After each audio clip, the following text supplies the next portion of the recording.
beginning of this presentation, we're going to be talking about a couple named Susan and Jason, and we're going to hear their story throughout the semester. But let's kind of set the story up, and then we'll talk a little bit about interpersonal communication. Jason was pleased with himself.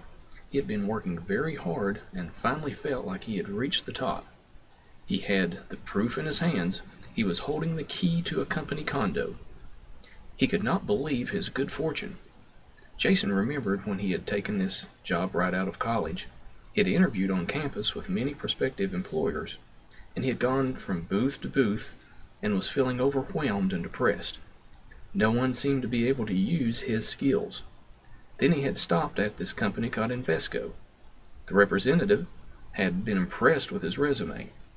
She also said that he had good communication skills. 3 years later, here he was, with the condo key in his hand.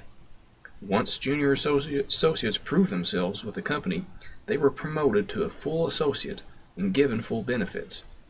One of these benefits was a free company housing, and he couldn't wait to tell Susan. Jason's thoughts drifted to Susan for a moment. He had met her 3 years ago as well. After he had left the Invesco representative, he went to the station. Now, the station was the in spot for college students and young business people. It served as a gathering place to network and wind down and just have a good time. The atmosphere was professional, yet relaxed. Jason had stopped by there on that day to have a bite to eat. He had just ordered his meal when he saw her, Susan.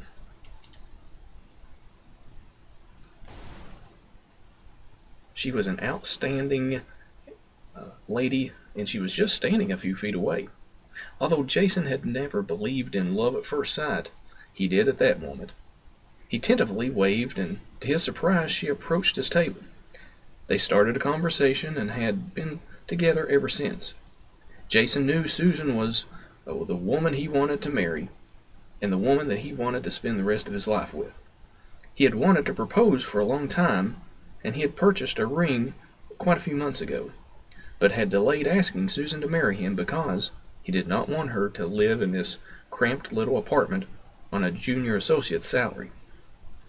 He had been so busy lately that he and Susan had not had much time for each other, but now he was ready to tell Susan why he had been so uptight and how he really felt. Jason smiled. The key in his hand was like a magic potion that would somehow change all of that. He could propose and surprise Susan with the ring and the key. He would take her to the condo tonight and show her what would be their new home. Living in the condo would require a short commute by train for Susan. That's the only way she'd be able to get to and from work, but she would love the train ride. Jason was excited because Susan loved surprises. He knew that she would be pleased. He picked up his phone and began to dial her number.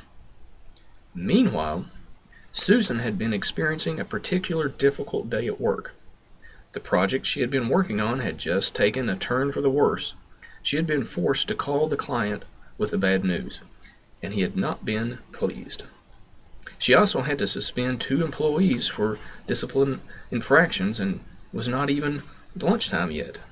She kept reminding herself why she stayed at this job. She was trying to save enough money so she could afford a bigger apartment. She wanted to assure her boyfriend Jason that they could afford to be together. She knew her cramped apartment did not send a message of success. Susan thought about Jason for a moment. She had met him at the station 3 years ago. She had been instantly attracted to him and thanked her stars for every day that they were together. Susan was ready to marry him, but she sensed that Jason was not ready to make a commitment. She was sure that Jason believed she could not adequately contribute to the financial resources necessary to be a couple. He was always asking her if she was happy in her small apartment, if she ever wanted to get something bigger. The way he asked, she knew he was hinting at something, but she could not figure out what. She wanted to tell him how she felt and that she wanted to share her life with him, but he had seemed so preoccupied lately, they had barely seen each other. In fact, he had just called her and told her to be at the station by 5. That's very important and not to be late. She thought that Maybe he's wanting to tell me something. But that was all he said. Usually they talked a few moments, but he was very abrupt this time. She was worried. He had not seemed like his usual self lately.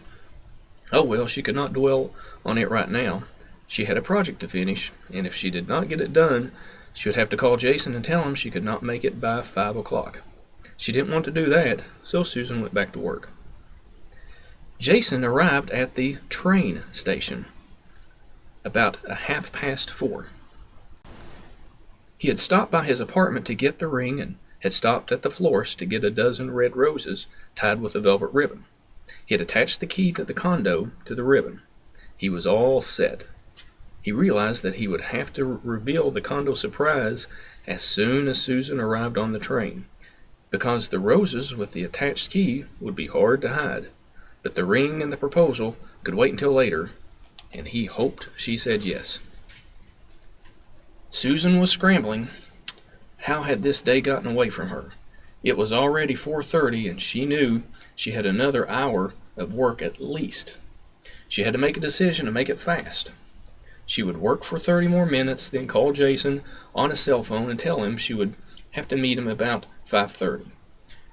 Jason watched the clock as he scanned the face of every arriving passenger. 4:45 he began to get nervous. Where was Susan? He had left his cell phone at the office because he had not wanted to be disturbed. Office communications could be intrusive at times, and he did not want any eruptions tonight, especially tonight. He wanted to focus strictly on Susan. 5 minutes later, he wished he had brought the phone because there was still no sign of Susan at the station. Susan stopped working at 5. She called Jason on his cell phone, and his voicemail picked up. She left a message that she would be late. She hoped he would not be upset. He had sounded so strange today. She left the office, hailed a cab, and was on her way to their favorite restaurant, the station. Jason then boarded a train at 5:15 for home. Susan had not come. He wondered what happened. Maybe she knew he was going to propose and wasn't ready to make a commitment. Maybe she had decided to avoid him. She had sounded very odd on the phone this morning. She had seemed mad and had spoken in clipped and abrupt tones. As the train sped away from the station, Jason mourned his lost love and wondered what had gone wrong. Susan then arrived at the station at exactly 5:15. She went inside and got a table and waited. At 6 o'clock, Jason had not arrived. Something was wrong. She had known by his voice on the phone. He had been abrupt and he had left and he just wasn't acting his normal self. He probably wanted to break up with her. He must think that she was not worth the effort. Susan then paid her bill, walked outside, and hailed a cab. On the ride home from the station, she mourned her loss and wondered what had gone wrong. You know, with communication, especially interpersonal communication, what we look at is both verbal and non-verbal communication. If you look at this screen, we spend 80 to 90% of our time every day communicating. In other words, we can't not communicate. If we're thinking, we're communicating. If we're reading, we're communicating. If we're listening to a song, we're communicating. And communication between one or two people is called dyadic. Dyadic communication means that the conversation is alive. If you look at those two arrows, the conversation is going one direction and then the other. For example, if you're talking to one of your friends and you ask a question, you become the interviewer, and when they answer the question, they become the interviewee. Then if they ask a question to you, they become an interviewer, and you become the interviewee. It's a give and take, and that's what makes communication alive, and that's what makes communication rich. Now let's look at a good definition of interpersonal communication. The definition reads, it's a distinct transactional form of human communication involving mutual influence, usually for the purpose of managing relationships. Now that sounds like a lot, but let's break it down. Let's look at that first part, a distinct transactional form of human communication. A distinct transactional form of human communication means it's different from other types of communication. Let's look at a few. There's impersonal communication. Now, impersonal communication occurs when you treat others as objects or respond to their roles rather than who they are or how they are as unique persons. Now, that might sound odd, but this is a good example. Let's say that you're at Kings Island or you're at Disneyland and you're going to ride a ride.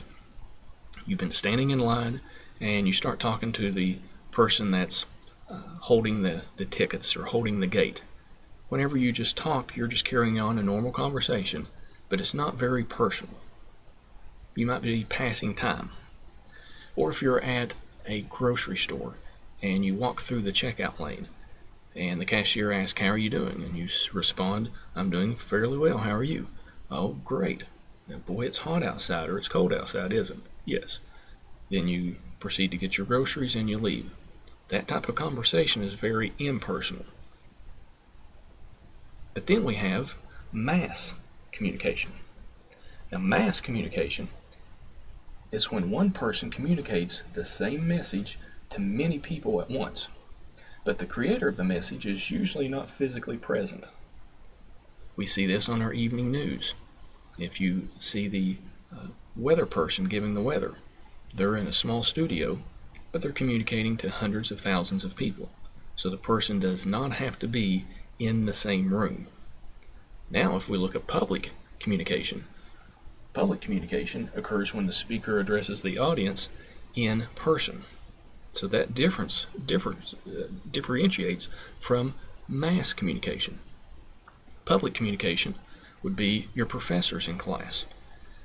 Or if you were standing on the 50-yard line at the Super Bowl singing a song or giving a presentation in front of 150,000 people. You are there with the audience. So that is public communication. To contrast that from mass communication. Then we have small group communication. This occurs when a group of 3 to 15 people meet to interact with a common purpose of mutual influence. So small group could be like your study group, or it could be a group of friends that go out. The relationship is very dyadic. You're all talking to each other, and you're there for a purpose, whether it is to study or it's to hang out, but you are there for a purpose. And then finally, we have intrapersonal communication. Now, don't get this confused with interpersonal communication. Intrapersonal communication is communication within yourself. Thinking is probably the very best example of intrapersonal communication. If you're thinking on your way to school, you're thinking about a test, you're thinking about how horrible day it was, or you're not feeling well, this is intra. So looking at these particular instances, we can see that interpersonal communication is very distinctive. It differs from these. Now, interpersonal communication is very important. This is how we manage relationships. Sometimes we have divorce. Sometimes we have friends that break up. And a lot of this could have something to do with interpersonal communication.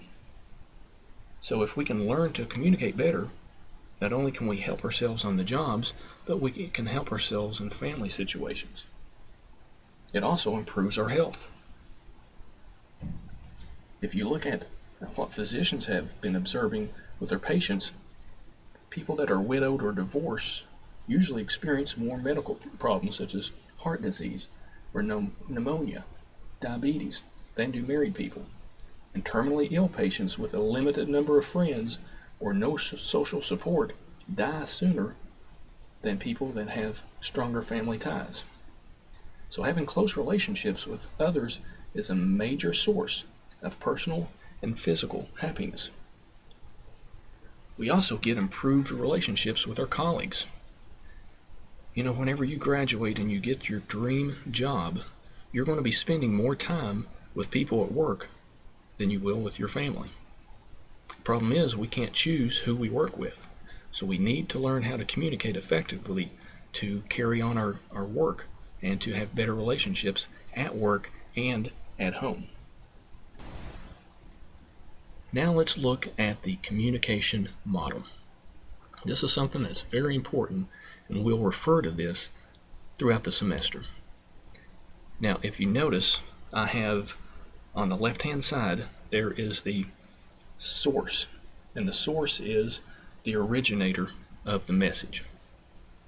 So this source could be you, or it could be somebody else, but you have to encode this message.